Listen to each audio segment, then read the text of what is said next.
नमस्कार। हमारे चैनल पर आपका स्वागत है। आज की कहानी, एक गांव में आग लग गई। पूरा गांव धू धू करके जलने लगा। गांव के पूरे लोग आग बुझाने में लग गए। वहीं पर पास में एक पेड़ था। उस पेड़ पे एक कौवा और एक गौरैया चिरई रहते थे। गौरैया चिरई ने देखा कि पूरा गांव जल रहा है और गांव के सारे लोग आग बुझाने में लगे हुए हैं। वह चिरई भी अपनी चोंच में पानी लाकर आग पर डालने लगी। इस बात को देखकर कौवा हंसने लगा। कौवा बोला कि ए मूर्ख, तुम्हारी चोंच के पानी से कहीं आग बुझेगी क्या? गौरैया ने उस कौवा के बातों पर ध्यान नहीं दिया। वो आग बुझाने में लगी रही। उधर गांव के कुछ लोग भी आग बुझाना बंद कर दिए और खड़ा होकर तमाशा देखने लगे, क्योंकि उनका घर जलकर राख हो चुका था। तो उन्हें ऐसा लगा कि जब उनका घर जल ही गया तो दूसरे के घर को बचाकर क्या करेंगे। परंतु उसी में कुछ लोग ऐसे भी थे कि जिनका घर पूरा जल चुका था, फिर भी वह आग बुझाने में लगे रहे। इसी तरह पूरा गांव जल गया। लोगों ने पूरा प्रयास किया, वह चिरई ने भी प्रयास किया, लेकिन गांव बच नहीं पाया। पूरा गांव जलकर खत्म हो गया। फिर वह गौरैया चिरई थक हार कर आकर उस वृक्ष पे बैठ गई। कौवा ने कहा कि तुम्हारे आग बुझाने से आग बुझ गया का? तुम बिना मतलब की परेशान हो गई। गौरैया चिरई ने कहा, इसमें बहुत ही सुंदर सीख है साथियों, इसको अपने जीवन में भी अमल करना चाहिए। उस गौरैया ने कहा कि हमारे बुझाने से आग बुझी या न बुझी वो तो बात की बात है, परंतु हमने प्रयास तो किया। आपकी तरह साइड में बैठकर हंस तो नहीं रही थी ना। कभी इस गांव की बात आएगी तो हमारा नाम आग बुझाने वाले में लिया जाएगा, आपकी तरह साइड में बैठकर हंसने वाले में नहीं। पूरा गांव जल गया। गांव के लोग सभी बेघर हो गए। उनको रहने खाने का भी कुछ नहीं बचा। फिर गांव के लोग परेशान होकर उस गांव से पलायन करना चालू कर दिए। एक परिवार एक गांव में गया। उस परिवार का मुखिया जाकर एक गांव के आदमी से पूछा कि हमारा गांव पूरा जलकर राख हो गया है, हम इस गांव में शरण लेना चाहते हैं, क्या हम यहाँ रह सकते हैं?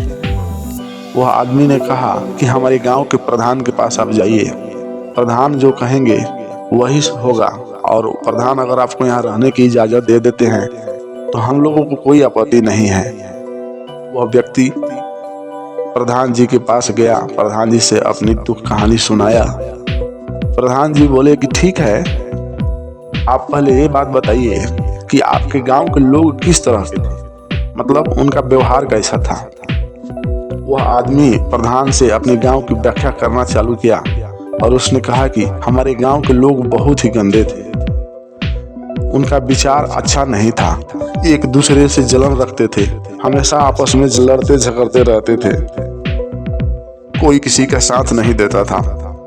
अच्छा हुआ कि वो गांव जलकर राख हो गया।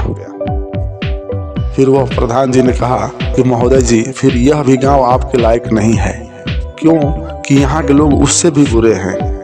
यहाँ भी आपस में तालमेल लोगों का नहीं है। यहाँ तो आपके यहाँ तो कभी कभी झगड़ा होता है, यहाँ पे रोज झगड़ा होता है, कोई किसी का सुनता नहीं है, कोई किसी का मदद करता नहीं है। इसलिए महोदय, आप बहुत नेक आदमी नजर आ रहे हैं, आप किसी और गांव में शरण ले लीजिए। फिर वह व्यक्ति आगे की तरफ चल दिया। थोड़ा देर के बाद उस गांव में एक दूसरा परिवार आया। वह परिवार का भी मेन आदमी जाकर एक व्यक्ति से पूछा कि क्या हम इस गांव में रह सकते हैं। वह व्यक्ति वही बात बताई कि आप प्रधान के पास जाइए, उनसे इजाजत मांगिए, अगर वो इजाजत देते हैं तो हम लोगों को कोई आपत्ति नहीं है। फिर वह आदमी प्रधान के पास गए, जाकर उसने अपनी कहानी सुनाई। प्रधान जी ने वही सवाल किया कि आपके गांव के लोग कैसे थे, उनका व्यवहार कैसा था, उनकी रवैया कैसी थी। फिर वह व्यक्ति अपना बात बताना चालू किया। कहा कि प्रधान जी, हमारे गांव के लोग बहुत ही नेक थे, बहुत ही मिलनसारू थे, एक दूसरे की मदद करते थे, कभी आपस में झगड़ा नहीं करते थे। बहुत ही अच्छा गांव था। क्या पता किसकी नजर लग गई और हमारा गांव जल कर राख हो गया। फिर क्या, वह प्रधान जी ने कहा कि महोदय, यह भी गांव बहुत सुंदर है, यहाँ के लोग भी बहुत अच्छे हैं, यहाँ के लोग भी बहुत मिलनसारू है। आप जैसे लोगों को यहाँ रखने में हमें कोई दिक्कत नहीं है, आप हमारे गांव में रह सकते हैं। उन व्यक्ति को शरण दे दिया गया। वह व्यक्ति गांव में रहने लगे अपने परिवार के साथ। वहीं पर एक व्यक्ति खड़ा था, वो दोनों परिस्थितियों को सुना था।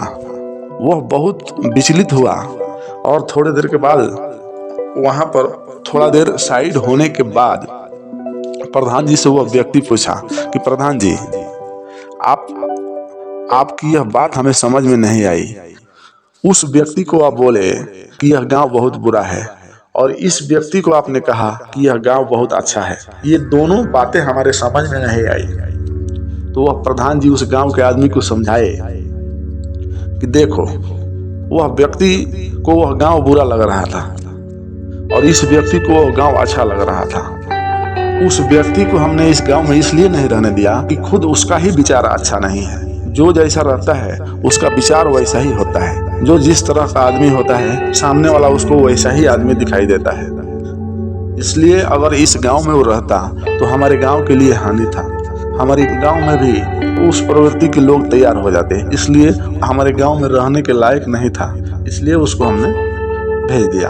और यह व्यक्ति दिल का अच्छा आदमी है, इसका सोचने का तरीका अच्छा है, बहुत ही सुंदर व्यक्ति है, इसका विचार अच्छा है, इसलिए इसको इस गांव में रख लिया गया, क्योंकि यहाँ रखने से इस गांव का कोई क्षति नहीं होगा। तो साथियों, कहानी तो खत्म हुई, लेकिन इस कहानी से हमें क्या सीख मिली है, इस कहानी से आपको क्या सीख मिली है, कमेंट सेक्शन में बताइए।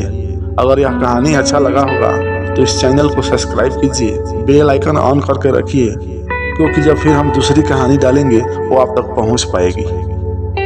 नमस्कार, धन्यवाद।